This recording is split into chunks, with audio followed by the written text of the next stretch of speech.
பாதுகாத்து கொள்ளுங்கன்னு சொல்லி ஒரு தீர்மானத்தோடு ஒப்படைப்போமா.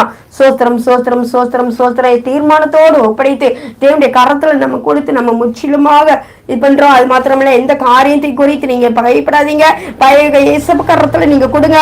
கொடுத்த அனைத்தையும் அவர் செயல்படுத்துவார். அது மாத்திரமல்ல, நம்முடைய வாழ்க்கை தேவன் உங்களுக்கு ஒரு வழி தெரியலன்னு சொல்லி இருக்கும்போது அவர் உங்களுக்கு போதித்து வழி நடத்துகிறவர்.